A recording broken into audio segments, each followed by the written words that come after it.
नीले पानियों की सरजमीन बर्मा, मौजूदा म्यांमार के एक खूबसूरत साहिली गांव तांगू में समंदर के किनारे एक माहीगीर खानदान रहता था। समंदर यहाँ नीला, पुरस्कून और मोतियों से भरा हुआ था। ये इलाका दुनिया भर में अपनी कीमती सफेद मोतियों के लिए मशहूर था, जिन्हें चांदी के आंसू भी कहा जाता था। इस गांव में एक माहीगीर काई थान अपनी बीवी लैन्ना और बेटी माइनी के साथ रहता था। वो सादा, मेहनती और दियानतदार इंसान था। दिन भर समंदर में जाल फेंकता, शाम को मछली और मोतियों के साथ वापस आता और गुजर बसर करता। माइनी नहायत हुसैन लड़की थी। इसकी आंखें नीले समंदर जैसी, चेहरा चमकते चांद की मानंद और दिल इतना ही शफाफ था जितना एक ताजा पानी की बूंद। गांव के सब लोग उसकी तारीफ करते, लेकिन माइनी गुरूर से कोसों दूर थी। वो अपने वालिद के साथ जाल बनाती, समंदर के किनारे दौड़ती और हमेशा दूसरों की मदद के लिए तैयार रहती। एक दिन जब काई थान समंदर में जाल फेंक रहा था तो जाल कुछ भारी महसूस होने लगा। वो समझा कि बड़ी मछली है, लेकिन जब जाल निकाला तो उसमें एक बहुत बड़ा सुदफ था, आम सुदफों से 5 गुना बड़ा, और उस पर कुदरती नुकूश थे जैसे किसी पुरानी जबान की तहरीर हो। काई थान सदफ घर ले आया और जब उसने उसे खोला तो अंदर एक नीला मोती था, ऐसा मोती जिसकी रोशनी नीले आसमान जैसी और चमक सर्द चांद जैसी थी। ये मोती देखकर सब दंग रह गए। ये कोई आम मोती नहीं, लेन्ना ने सरगोशी की। ये जादुई लगता है। माइनी जैसे ही इस मोती को छूने लगी, मोती ने हल्की सी नीली रोशनी बुखेरना शुरू की। अगले ही लम्हे माइनी की आंखों में अजीब सी चमक आ गई, जैसे कोई पोशीदा ताकत इसमें दाखिल हो गई हो। अगली सुबह गांव के लोग हैरान थे। माइनी की खूबसूरती में एक अजीब तब्दीली आ चुकी थी। उसके बाल स्याह मोतियों जैसे चमकदार और उसकी जल्द रोशनी छोड़ रही थी। अब गांव वाले उसे देखकर रख जाते। इसके हिस्न की बातें पूरे इलाके में फैलने लगे। दूर दराज से लोग माइनी को देखने आते। उसकी तस्वीरें शहर तक पहुंच गईं और फिर वो दिन आ गया जब एक अमीर ताजिर वांग सो गांव पहुंचा। वांग सो दौलत का पुजारी था। उसने मोती की कहानी सुनी और माइनी को देखा तो फौरन चाहा कि वो उसे अपनी बीवी बना ले। उसने काई थान से कहा, मैं तुम्हारी बेटी से शादी करना चाहता हूँ, तुम्हें सोने के 100 सिक्के दूंगा और शहर में बड़ा महल। काई थान ने इनकार कर दिया। मेरी बेटी कोई चीज नहीं जिससे बीच आ जाए, वो अपना फैसला खुद करेगी। माइनी ने भी साफ इनकार कर दिया। मैं किसी ऐसे शख्स से शादी नहीं कर सकती जो सिर्फ मेरी खूबसूरती की खातिर मुझे चाहे। वांग सो गुस्से से लाल पीला हो गया।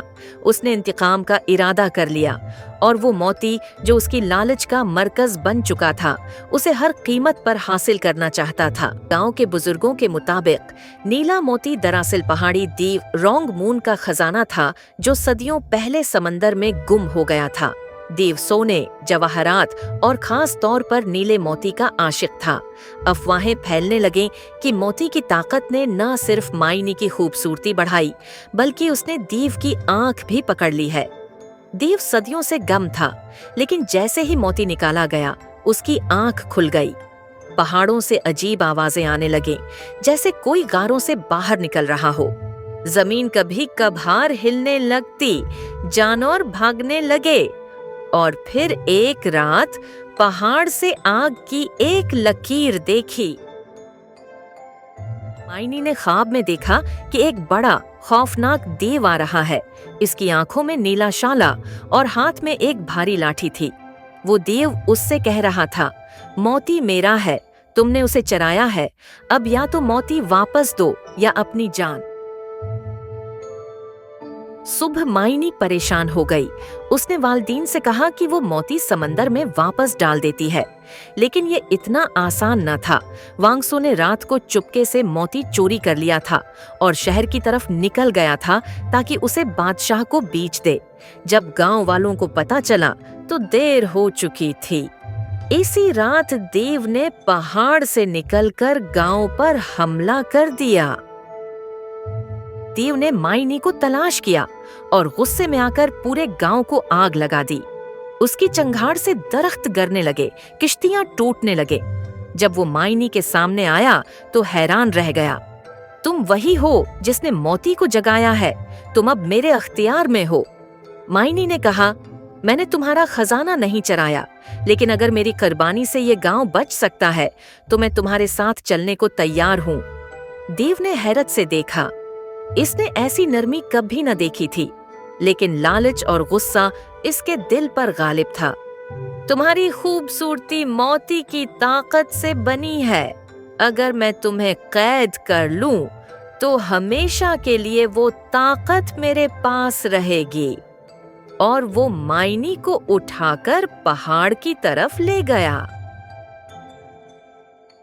पहाड़ की गहरी गार में देव ने माइनी को बंद कर दिया। वो दिनों तक वहां रही और रफ्ता रफ्ता उसकी खूबसूरती मानद पड़ने लगी। नीला मोती देव के कब्जे में था और उसकी रोशनी कम होने लगी थी। देव रोज इसकी तरफ देखता और एक दिन बोला, तुम अब वैसी नहीं रही। वो चमक, वो रोशनी कहाँ गई? माइनी ने जवाब दिया, वो चमक मेरे दिल से आती थी, मोती से नहीं। जब तुम लालच से चीजों को कैद करते हो तो खूबसूरती मर जाती है। देव चुप हो गया। पहली बार उसने आईने में खुद को देखा। उसका चेहरा, जो कभी ताकत की अलामत था, अब एक भयानक बगड़ा हुआ अक्स लग रहा था। क्या मेरा लालच ही मेरी बदसूरती है? माइनी ने नरमी से कहा। इंसान या देव जो भी सिर्फ लेने की सोचे, वो कभी खूबसूरत नहीं हो सकता। देव ने मोती को हाथ में लिया और पहली बार उसे किसी खजाने के बजाय आईने के तौर पर देखा। उसने अपनी आंखों में सिर्फ लालच देखा और एक आंसू बहाया। मैं आजाद करना चाहता हूँ तुम्हें और खुद को भी। उसने माइनी को आजाद किया और मोती को समंदर में वापस ले जाने को कहा।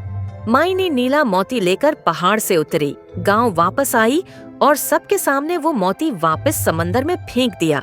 जैसे ही मोती पानी में गिरा, समंदर नीला और रोशन हो गया। देव पहाड़ की चोटी पर खड़ा था।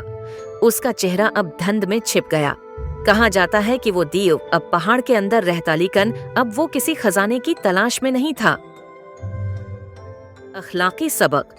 लालच एक ऐसी आग है जो खूबसूरती को भी जलाकर राख कर देती है। दुनिया की हर कीमती चीज जब सिर्फ अपनी जात के लिए कैद की जाए तो वो अपनी चमक खो देती है।